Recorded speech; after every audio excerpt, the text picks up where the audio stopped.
नमस्कार, मैं हूं साक्षी। आप देख रहे हैं अनुभवी आंखें न्यूज, खबर भी असर भी। आइए देखते हैं बिहार की ये खास रिपोर्ट। बिहार में ईद उल जुहा यानी बकरीद धूमधाम से मनाई गई है। आपको बता दें, सोशल डिस्टेंस का पालन किया गया, साथ ही जिला प्रशासन द्वारा दिए गए निर्देशों का पालन करते हुए सभी ने अपने अपने घरों में नियम और कायदे से ईद उल जुहा मनाया। बकरीद के इस पर्व पर एक दूसरे को भाईचारे और अमन शांति का संदेश भी दिया। मधेपुरा प्रखंड के पुरैनी के अंतर्गत ग्राम पंचायत औराई के पूर्वी औराई एवं ग्राम नरदह सरपद में बकरीद पर्व उत्साहपूर्वक मनाया गया। सरकार के इस वैश्विक महामारी में जो नियम कायदे बताए गए थे, उन सब का पालन किया गया। लोगों में हर्षोल्लास था, भाईचारे और अमन शांति के पैगाम भी दिए गए। इस अवसर पर बिहार के डीजीपी ने क्या कहा, वो भी आप देखिए। आपका क्या नाम हुआ? मेरा नाम मोहम्मद जसीमुद्दीन जी, आप किस विभाग से काम? Madhepura Lok Sabha general secretary, Indian youth Congress committee.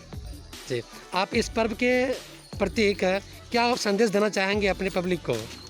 हम युवा और जो बच्चे का आप सवाल किए, ये त्यौहार त्याग और बलिदान का है और कुर्बानी का है।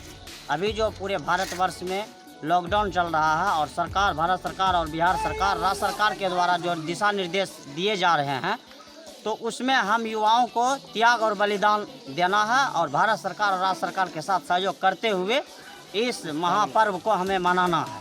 हम युवाओं को यही कहेंगे, जो हम खुशी से इतना उत्साह से पर्व मनाते थे, आज हमारे देश में इतना बड़ा आपदा आया हुआ है, इसको मद्देनज़र देखते हुए सोशल डिस्टेंसिंग और दूरी बना करके त्यौहार को हम मनाते हैं और मनाने का दिशा निर्देश हम लोग युवाओं में भी देते हैं। और इसमें तो ये त्यौहार ही है त्याग और बलिदान का, तो इसमें थोड़ा सा तकलीफ मुसीबत हो रही है, तो हमें बर्दाश्त करना है। जान है तो जहान है। अभी हम मौजूद हैं ग्राम पंचायत औड़ाई के गोट बस्ती औड़ाई और सह पंचायत के ही पूर्वी पंचायत मुस्लिम मोहल्ला में अवस्थित हैं, जहां पे आज क्या जोर और शोर के साथ मस्जिद के प्रांगण के बाद शांतिपूर्वक और जो सरकार का नियम अनुकूल है, उन्होंने अपने नियम को पालन करते हुए आज बड़े हर्ष के साथ उत्साहपूर्वक बकरीद का पर्व मनाने का प्रयास किया और वो सफल भी रहा।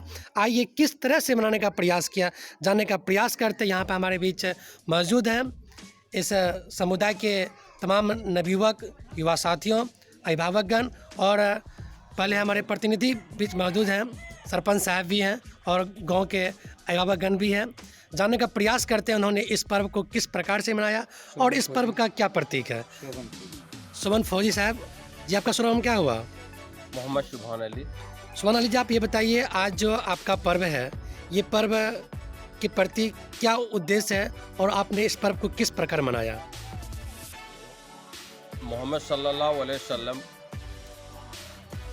के कथनानुसार, जिसके ऊपर पूरी कायनात टिका हुआ है, और उसी के यादगार के लिए कुर्बानी जो दी जाती है, बीबी फातिमा अपने बच्चे को कुर्बानी दिया है, उसके उपलक्ष्य में हम लोग जो है ईद पर्व जो है मनाया जाता है। और इंशाअल्लाह बहुत अच्छे से बकरीद की नमाज जो है अदा की गई, सोशल डिस्टेंस के बावजूद भी। हम लोग जो भी कानून प्रक्रिया है उसके अनुसार हम लोग ईद मनाए और इंशाअल्लाह इसी तरह जो है हम लोग मनाते रहें। सरपंच साहब मौजूद हैं। सरपंच साहब, आप ये बताइए, इस पर्व के प्रति आप अपने प्रतिनिधि होने के नाते अपने पंचायत में क्या शुभकामना देंगे?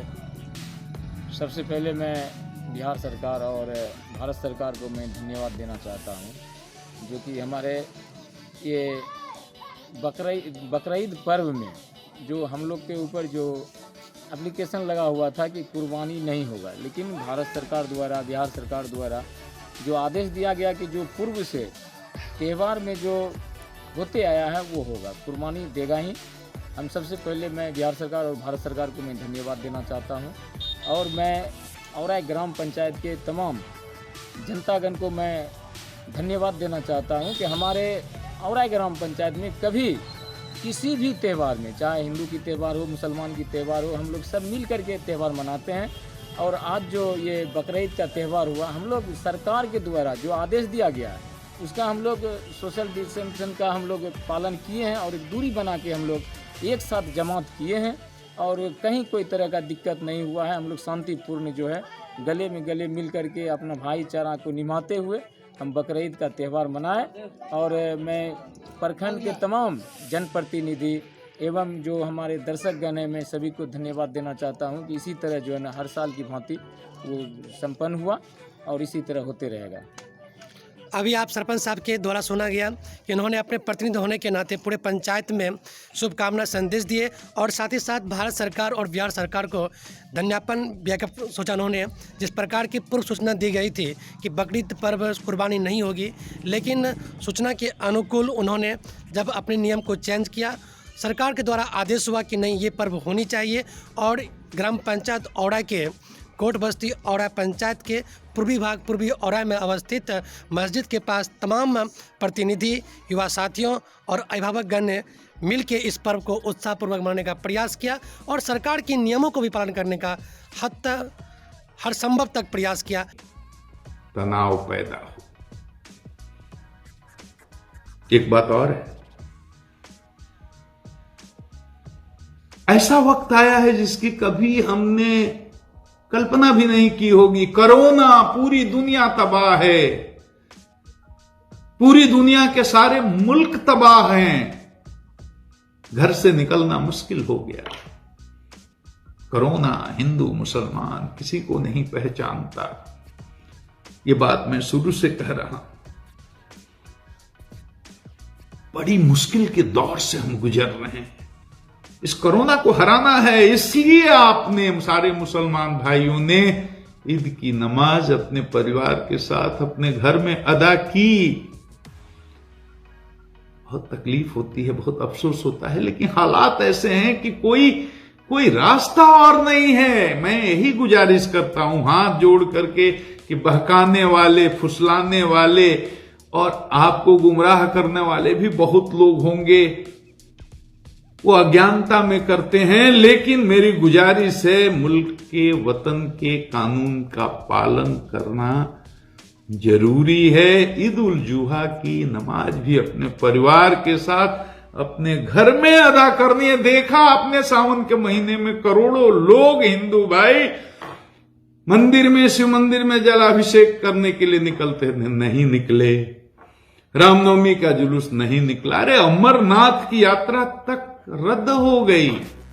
हालात ऐसे हैं।